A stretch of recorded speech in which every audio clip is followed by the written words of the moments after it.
coucou, on est lundi, petit programme de la journée pour l'instant. Là, je vais partir chez ma mère, on va faire une petite matinée journaling. Comme ça, je vous montrerai enfin, je pense quand je rentrerai ou alors demain, je vous montrerai enfin mon journal, ce que je fais dedans. Et puis voilà, c'est ce qu'on fait ce matin. Cet après-midi, on va peut-être au cinéma. Je ne sais pas encore. Écoutez, voilà le programme de la journée. Rien d'autre de prévu de plus. Je suis toujours en train de lire Brûler corps et âme de Emma Berthet. Je suis à la page 200 et j'aime toujours autant. J'aime vraiment beaucoup. Je sens que...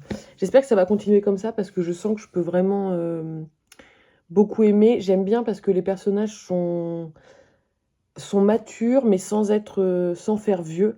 Moi j'ai beaucoup de mal avec les... Je pense que là, alors je sais pas exactement quel âge ils ont dans l'histoire, mais je pense qu'ils sont près de la trentaine. Je pense qu'ils ont genre 29 ans, à peu près, de ce que j'ai compris de l'histoire. Et moi, des fois, j'ai un peu de mal avec les personnages qui ont la trentaine. Mais là, je trouve que c'est cool parce qu'ils agissent pour l'âge qu'ils ont. Genre, ils se comportent pas comme des gamins. Parce que des fois, on a des personnages de 30 ans, mais qui se comportent comme des gamins de 18 ans. Et là, je trouve qu'ils sont matures, mais sans que ce soit mal fait, sans que ce soit gênant, ou sans qu'ils aient l'air vieux, quoi. Donc c'est très très sympa. J'aime beaucoup comment c'est écrit. C'est très simple, mais c'est bien écrit. Et ouais, je trouve que c'est assez crédible, quoi. Je sais pas comment dire, mais des fois dans les romans, je trouve que ça manque de crédibilité sur la manière dont les personnages se parlent, etc.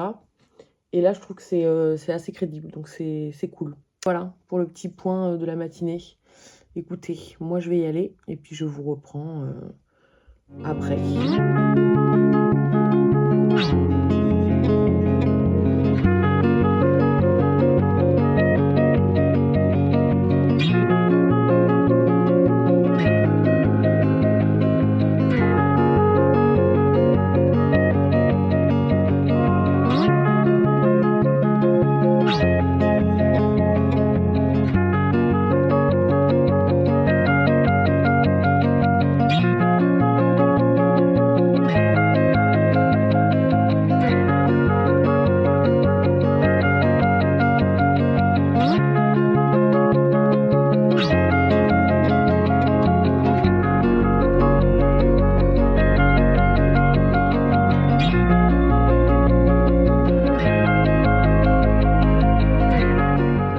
Mercredi, mission du jour, terminer ce livre. Il me reste 140 pages, je pense, à peu près. Donc, mission du jour, c'est de terminer ça. Comme ça, je peux vous faire le petit update final. En tout cas, j'aime toujours autant pour l'instant. Donc, c'est très, très cool. Je vous donnerai l'avis une fois que je l'aurai vraiment terminé. Et puis, surtout, je vous prends parce que je voulais vous parler un peu de journaling, scrapbooking. Parce que ça fait plusieurs fois que je vous parle que j'ai eu un nouveau projet, etc. Enfin, un nouveau carnet où je fais de nouvelles choses. Du coup, je vais vous montrer ça tout de suite. Je tourne l'écran et puis je vous montre ça. Alors, du coup, ça, c'est mon carnet normal, on va dire. C'est le carnet que j'utilise le plus souvent. C'est mon carnet qui me tient l'année. Et vous voyez, en gros, dans ce carnet-là, je fais... alors, attendez, une page que je peux montrer. Voilà, je fais des pages souvenirs quand il y a des événements ou quand je fais des choses ou quand je récolte du junk, des choses comme ça. Ça, c'est des pages un peu plus souvenirs, en gros. Voilà. Donc, quand je vais en vacances, quand je fais des trucs cool, etc. Et des fois, des petites pages juste avec un peu tout et n'importe quoi. Ça dépend de ce que j'ai envie de faire. Voilà. En gros. Donc ça, c'était mon carnet normal, qui est bien gros. Voilà. Et en fait, j'avais envie de faire un peu autre chose, d'avoir un autre carnet, parce que c'est vrai que j'avais beaucoup de matériel et je voulais essayer d'écouler un peu mon... Vous voyez, j'avais plein de stickers, de fonds, etc. Et du coup, je me disais qu'en ayant un autre carnet pour faire autre chose, ça me permettrait aussi d'utiliser différemment mon matériel. Donc du coup, l'idée que j'ai eue, c'est... Alors en fait, c'est un peu mêlé à une autre idée. C'est que quand je suis rentrée de Disney, du coup, en début octobre, j'ai eu envie de me refaire tous les films Disney. Et du coup, je me suis dit pourquoi pas lier les deux. Et j'ai fait du coup voilà, un journal, un carnet de films Disney. Donc en gros, ce que je fais, c'est que je les regarde par chronologie, par ordre de sortie. Et après, je fais une page par film que je regarde. Donc il y en a certains que je regarde pas, que je zappe. Mais en gros, je regarde plus ou moins les grands classiques Disney, voilà. Et du coup, c'est cool parce que ça me permet d'utiliser un peu différemment tout ce que j'avais jusqu'ici. Donc je vais vous montrer un peu ce que j'ai fait jusqu'ici. Enfin, là, pour le coup, je peux vous montrer tout parce que voilà, il n'y a rien de privé. Hop, et du coup, vous voyez, à chaque fois, ce que je fais pas du tout du coup dans mon autre journal, c'est que j'imprime des petites photos vraiment juste sur du papier impression normale, même pas du papier photo. Et après, j'utilise beaucoup de fonds de couleurs neutres, enfin monochrome. C'est dans des gros blocs de couleurs de chez Action. Et j'essaye en gros à chaque fois de mettre plus ou moins le fond en rapport avec les couleurs du film ou de la tenue du personnage, etc. Donc je vais vous montrer un peu ce que j'ai fait jusqu'ici. Je pense que je vais pas parler particulièrement parce que je pense pas avoir grand chose à dire. Donc je vais juste vous mettre les petites images de ce que j'ai fait jusqu'ici.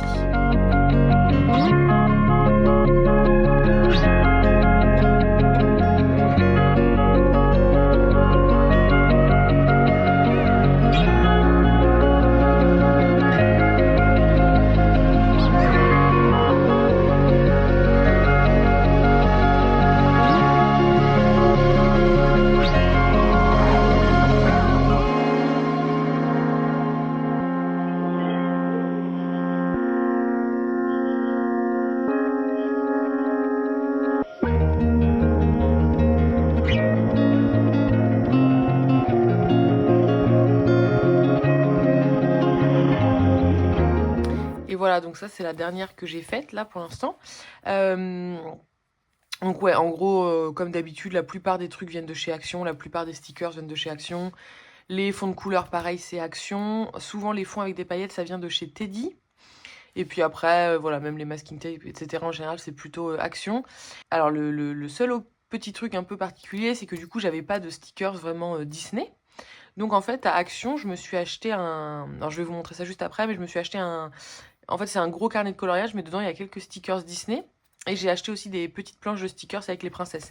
Et vous voyez, ça permet d'avoir des gros stickers du Disney. Là, il y a ceux-là.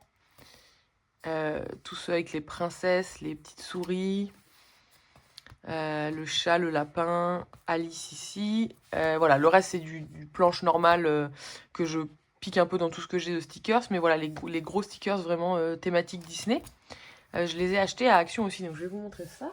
Alors, du coup, ça vient de ce cahier-là. C'est un jumbo color, ils appellent ça. Donc, c'est un gros carnet, en fait, de coloriage. Et moi, je l'utilise parce que, vous voyez, au début, vous avez, je crois, 4 feuilles.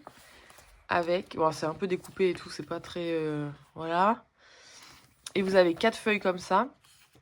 Avec des stickers. Alors, pas de tous les Disney, mais vous avez quand même... vous avez quand même une grosse partie, quoi. Et des stickers de Disney qu'on voit pas forcément partout. En plus, vous avez des trucs assez récents. Vous avez Wish, Encanto, etc. Donc, c'est cool d'avoir des trucs comme ça. Vous voyez, des Disney qu'on voit pas forcément partout. Donc, j'utilise ceux-là. Et pour tout ce qui est princesse, ils ont pas mal de choses. Donc, j'utilise autre chose. Je vais vous montrer. Alors, c'est un peu compliqué de vous montrer parce que je les ai complètement découpés et tout. Mais en fait, ça vient en petit carnet un peu. Je sais pas si j'ai quelque chose que je peux vous montrer. Vous voyez les... Là, j'ai mes stickers Hello Kitty. Vous voyez les carnets un peu comme ça, là, de chez... Enfin, Action, là, c'est Primark, mais Action fait des petits carnets un peu comme ça aussi. Donc là, c'était le même principe. C'est juste que moi, je les ai complètement découpés chaque feuille pour que ce soit plus simple. Et en gros, là, c'est vraiment sur les princesses. Donc là, pour le coup, vous avez toutes les princesses. Après, vous en avez de styles différents. Moi, je crois que là-dedans, il y a 2 petits carnets. C'est pas tout ne vient pas du même carnet. Mais voilà, vous avez avec des fonds différents. Des fois, vous avez plusieurs princesses. Je suis désolée, vous voyez pas. Vous avez plusieurs princesses ensemble. Mais ouais, vous avez quand même pas mal... vous avez même Rebelle, etc. qu'on voit pas partout dans les trucs de princesse. Et puis après, bah, voilà, un peu basique. Vous avez même, voilà, Vaiana. Voilà, après, bah, c'est du basique, quoi. Hein. Cendrillon, Tiana, Ariel, etc. Réponse. Mais vous voyez, ce qui est cool, c'est que vous avez aussi les petits petits animaux ou les petits compagnons. Là, vous avez le génie, Pascal. Voilà, donc ça permet d'avoir pas mal de stickers pour... vous voyez, vous avez même Raya. Pareil. Voilà, ça permet d'avoir pas mal de stickers différents pour faire ça. J'avoue que les princesses, là, ça fait beaucoup de stickers princesses, je peux pas tout utiliser. Mais on va dire le combo des deux, là, entre le gros cahier de coloriage et les petites feuilles de princesse, ça permet de faire pas mal de pages, quoi, et de dessins animés. Après, voilà, il y a des dessins animés où c'est plus dur de trouver des stickers. Là, je viens de regarder Merlin hier, par exemple. J'ai aucun stickers dans mon truc Disney et même dans tous mes stickers, j'ai regardé, il n'y a rien qui correspond à l'esprit Merlin, on va dire. Donc je sais pas trop comment je vais faire. Après, ce que je fais en général, c'est que déjà comme j'imprime des photos, ça remplit un peu l'espace. Et puis après, vous voyez, moi je trouve dans mes carnets des stickers autres. Bon bah là, j'en ai pas forcément trouvé, mais après je peux remplir un peu la page, vous voyez, avec des étoiles, là comme j'avais fait aussi des étoiles dorées. Là, j'avais pas fait comme ça, je sais plus si j'avais fait ça ailleurs. Voilà, là, pareil pour compléter un petit peu des petites étoiles, etc.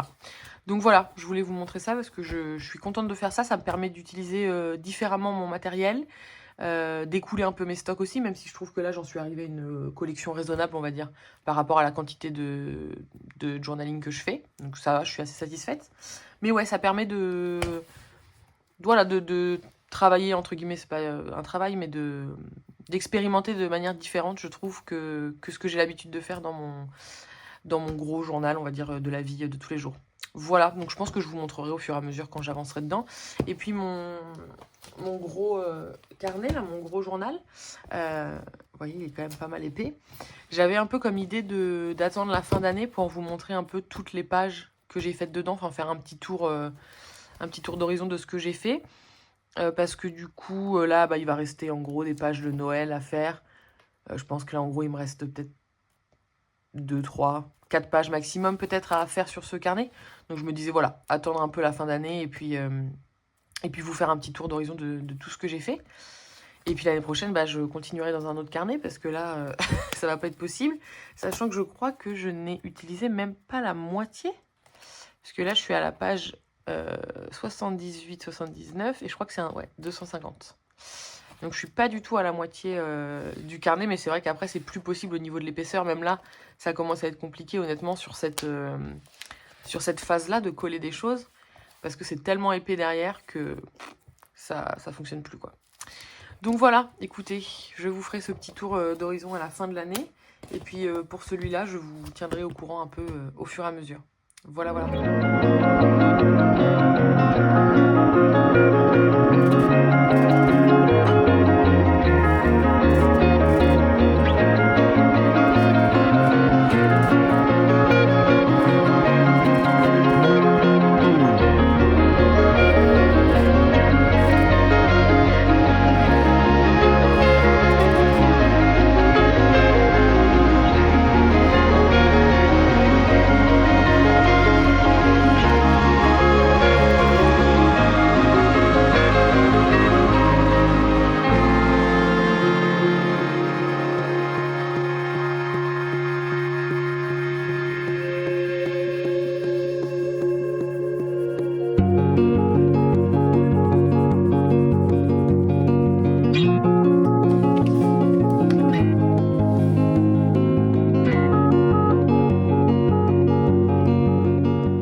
Jeudi, pas vendredi, on est jeudi.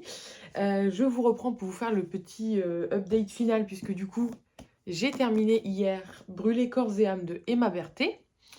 Et le bilan, c'est exactement ce que je vous ai dit tout au long de la lecture, c'est que j'ai beaucoup aimé. C'est pas un coup de cœur, c'est pas ma romance préférée de tous les temps, mais franchement, top. Ça fait trop du bien de lire une petite romance positive dans le sens où il n'y a pas de comportement déplacé, il n'y a pas de trucs problématiques, où les personnages sont certes torturés dans le sens où ils vivent des choses difficiles et voilà, ils sont pas forcément au top de leur santé physique et ou mentale, mais c'est pas pour autant des personnages détestables et red flag, etc. Donc voilà, franchement, vraiment une petite lecture doudou, même si les thèmes sont un peu sombres et voilà. Mais ouais, c'est l'effet d'une une lecture doudou, réconfortante, où ça fait du bien d'être dedans. J'étais un petit peu triste de quitter les personnages à la fin. J'ai pleuré pas mal à la fin aussi. Sur les derniers, ouais, sur les derniers chapitres, j'ai un peu pleuré. Non, donc globalement, je recommande carrément. Petit point, alors ça n'a rien à voir, mais petit point positif entre guillemets. Je trouve ça trop cool parce que la protagoniste féminine a des lunettes et c'est hyper rare que ce soit écrit, que ce soit dit. Donc voilà, c'était rigolo, je trouve, de dire qu'elle avait des lunettes parce que ça arrive pas tout le temps. Et puis, non, c'était vraiment chouette. C'est un beau roman sur la reconstruction, vraiment le chemin personnel qu'on doit voilà, effectuer quand on vit des événements traumatiques. Et je trouve que ça retranscrivait assez bien le processus voilà, de guérison. Après, voilà, c'est un livre, donc évidemment, c'est accéléré. Évidemment, il y a des trucs qui peut-être se passeraient pas comme ça dans la vraie vie, mais franchement, trop chouette. Je crois qu'au final, je me suis renseignée de loin. Je crois qu'au final, c'est pas le premier roman de l'autrice, mais ça doit être quand même sa première publication chez Hugo, parce qu'en fait, elle a gagné le concours Fixia.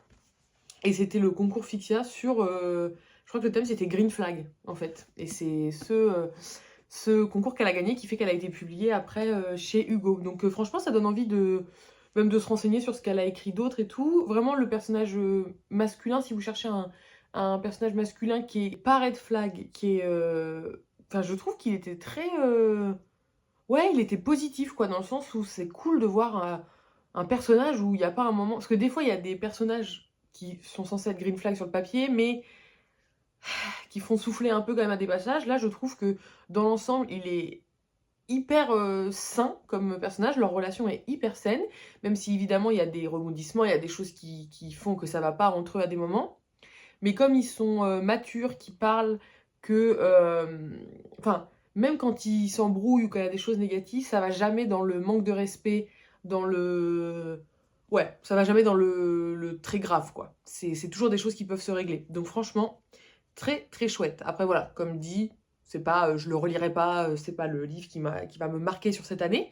Mais franchement, si vous cherchez une petite romance sympa, avec des thèmes quand même importants, eh ben, vous pouvez foncer carrément. Voilà. Donc j'ai lu ça, et puis je savais pas trop quoi lire après.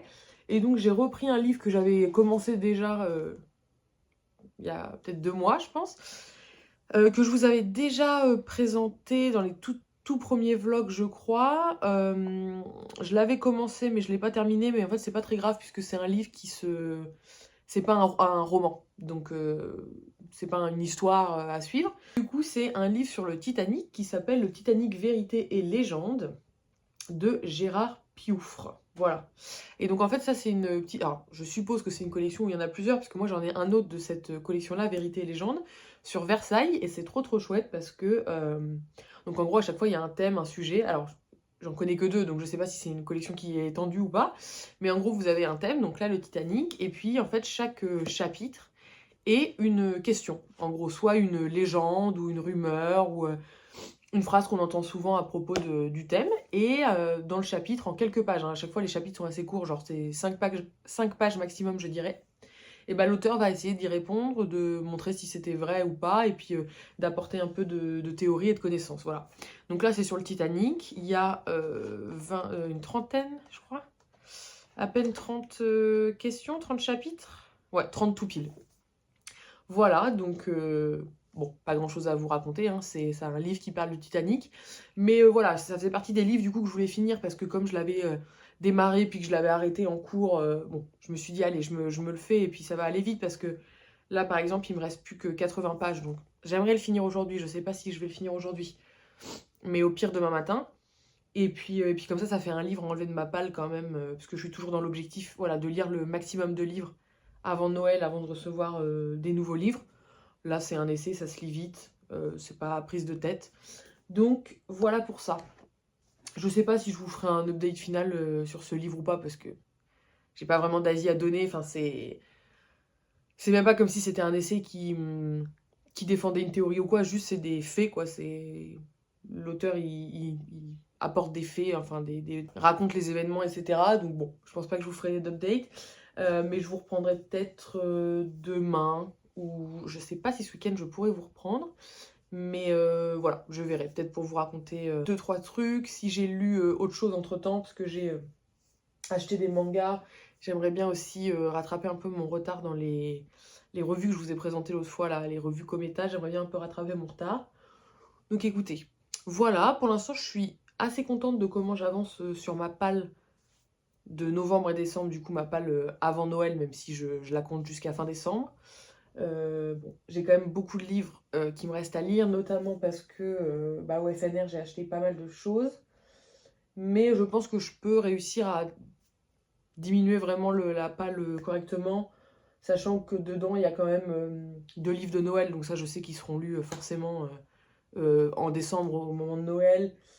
J'ai pas mal, je crois qu'il me reste deux romances que j'ai achetées au FNR qui je pense peuvent se lire assez vite aussi. Enfin voilà, j'ai des livres assez courts quand même. Après, c'est juste est-ce que j'ai envie de les lire ou pas. On verra bien. Voilà, je vous laisse sur ça pour l'instant.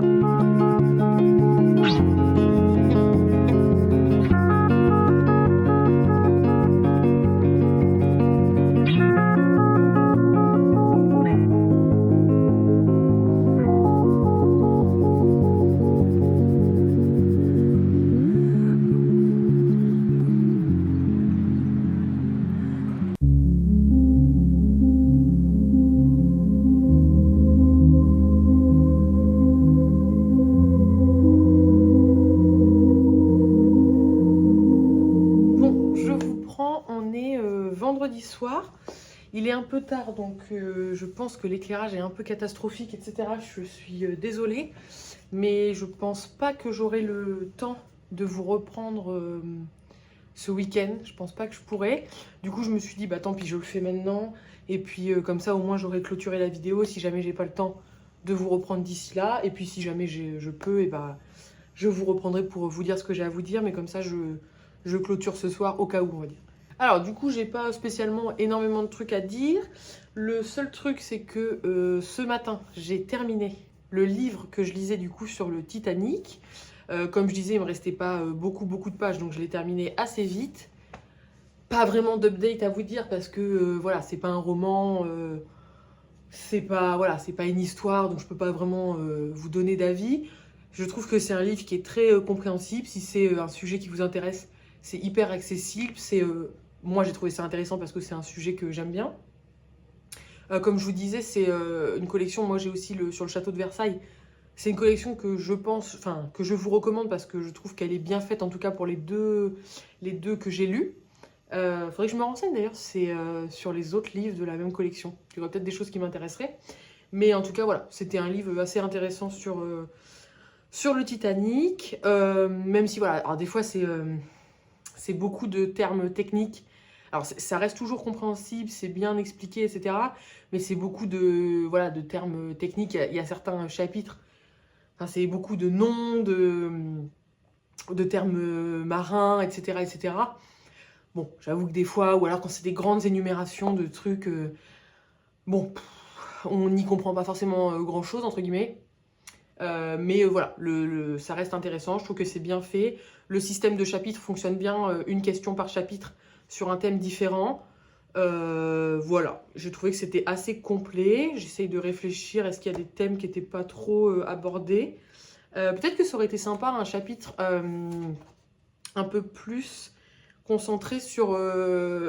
J'aurais bien aimé un chapitre qui aurait pu voilà, s'intéresser vraiment aux adaptations cinématographiques, peut-être essayer de... Je sais pas, un truc genre, est-ce que les adaptations sur le Titanic sont crédibles, reflètent la vérité, etc. Même si on en parle quelquefois, on parle de Titanic de James Cameron, mais on parle d'autres films aussi qui ont été faits sur le Titanic.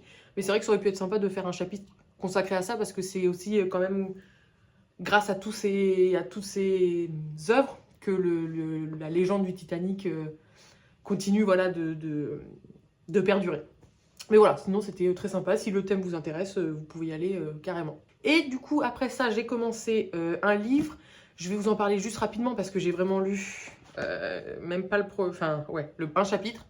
Donc j'ai pas grand chose à vous dire. Mais du coup, j'ai commencé le tome 2 de Campus Agency que j'ai acheté au FNR.